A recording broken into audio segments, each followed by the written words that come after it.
How we doing, guys? Welcome to the player ratings. Arsenal against West Ham. We are top of the league.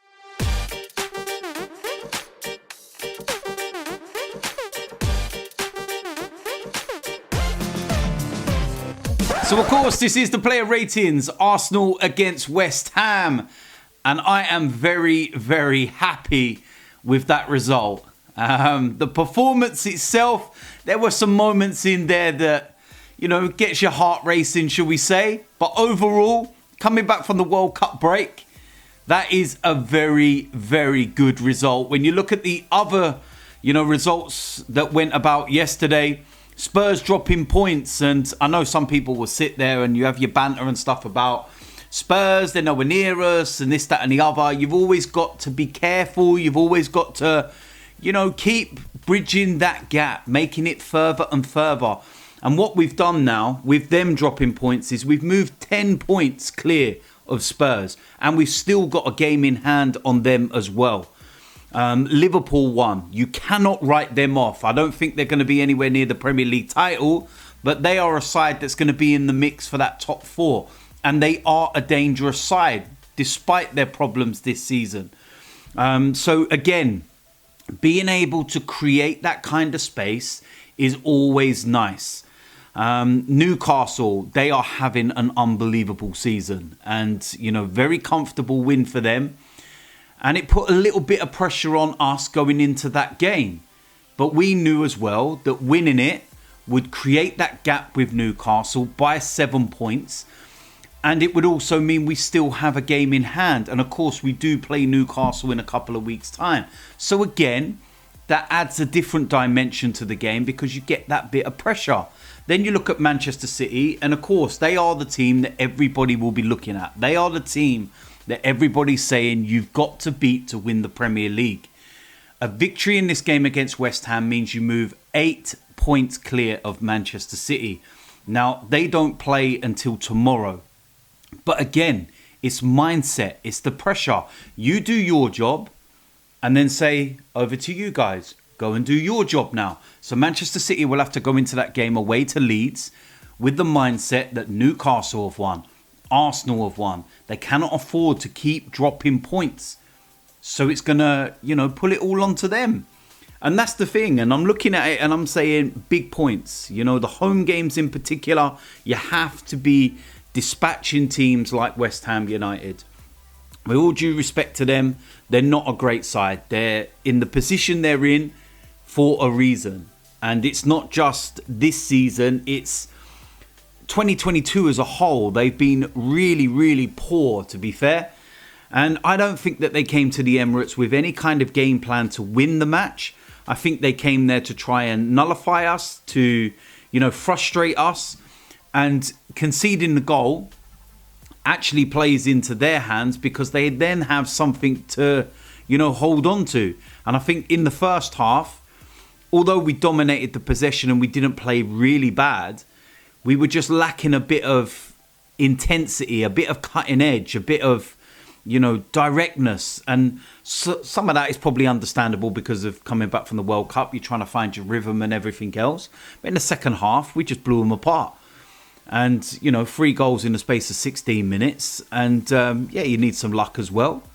The first goal, Odegaard was clearly having a shot. But, like I said, you need that bit of luck. And Fabianski made a mistake for the second goal. And as I said in my review of the game, he made plenty of mistakes as an Arsenal goalkeeper. And he owed us one. So simple as that. And then Eddie Nketiah getting on the score sheet. Really happy for him. So with that said, let's go and get into the player ratings. Starting off in goal, Aaron Ramsdale. Didn't really have a lot to do, to be quite honest with you. I made a really good save right at the end of the game, but didn't really have a lot to do. Standard 7 for me. In the defence, right back, Ben White, thought he was absolutely superb. And I'll tell you something, if he has fallen out with, the staff at England, then it's probably because of the fact that he's got bang average players getting opportunities ahead of him. He's absolute quality. He gets an 8 for me. In the centre defence, Gabriel, don't think he had a lot to do. He'd done exactly what he needed to do. I thought he had quite a very stable game, to be fair. He gets a 7. William Saliba, not a great performance. Gave away the penalty. Looked very rusty, match rusty. These minutes will do him the world of good, don't get me wrong. And, within the next week or so, you'll start to see William Saliba get to his level again. But that is the one big problem with him going to the World Cup and not actually playing, because the match minutes. And I felt that he looked, a bit ring rusty, should we say. For me, William Saliba gets a 6. Left back, Kieran Tierney, and loads of energy, loads of work rate. I love Kieran Tierney as a player, but I think you can kind of see that it's just not the same as when Zinchenko's there. When Zinchenko come on, you just see straight away the passing, the crispness, the way he moves into that inverted role. There's a different dimension. Kieran Tierney all round didn't have a bad game.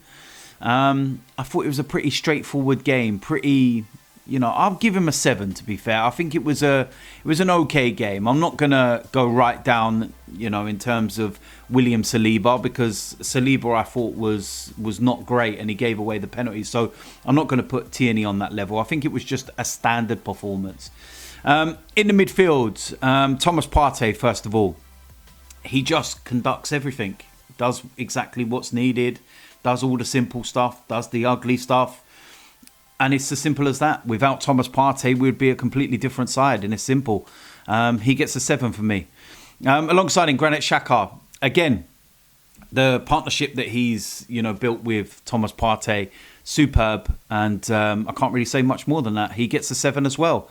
In the attacking areas, first of all, Gabriel Martinelli. I think that was one of his worst games for us. I don't think he looked really good at all. His crossing was awful. I know he scored, but even that wasn't great. It's one of those where you don't really look at it now. You go, scored a goal, great, fine, move on. But really, Fabianski should have been saving it. And if he did, you'd be sitting there moaning, why didn't he cross the ball? I felt that he just looked a little rusty as well. And, he's a player that, again, a bit like Saliba, that went out to the World Cup and never got a lot of minutes. So you're looking at that and you're thinking, okay, no issues at all, no issues. But he will just have to get those minutes in to start to get himself back up to speed again. So for me, Martinelli gets a 6 as well. Bukayo Saka, another really good performance from him. I felt in the first half he was the one that was trying to make things happen. He looked like he was the one that could make things happen. In the second half, it was the same again. And I thought he had a really, really good performance. And the goal, calmness personified. Absolutely superb. He gets an 8 for me. Martin Ødegaard, man of the match. Absolutely superb. He was instrumental. He orchestrated everything. 2 assists. 1, yes, okay, you got to say it was a lucky one, wasn't it, when he had a shot and Saka got put in. But look, at the end of the day, the guy is absolute top draw. And I've said this in my live streams and other things, that if you don't rate Martin Ødegaard, then you don't understand football. It's as simple as that. At me, do whatever you want. Let's have a discussion about it. You do not understand football. It's as simple as that. Martin Ødegaard, for me, gets a 9 all day long. He was absolutely immense. Captain's performance. Eddie Nketiah. So happy he got the goal. I don't think Eddie's overall play was bad at all. I felt in the first half there were some moments he'd done some really good things. His work rate, his energy, the way he shuts down defenders and goalkeeper and everything. He made some really good turns, some good drives towards the edge of the box. And then it was that final piece that was lacking, the bit of a clinicalness, the cutting edge, and it was just missing. But that doesn't mean that his overall performance was bad. I thought it was a good, decent performance from Eddie. He got the goal, superb goal, the turn on the defender, the finish. That's what he can do. That's what he's capable of doing.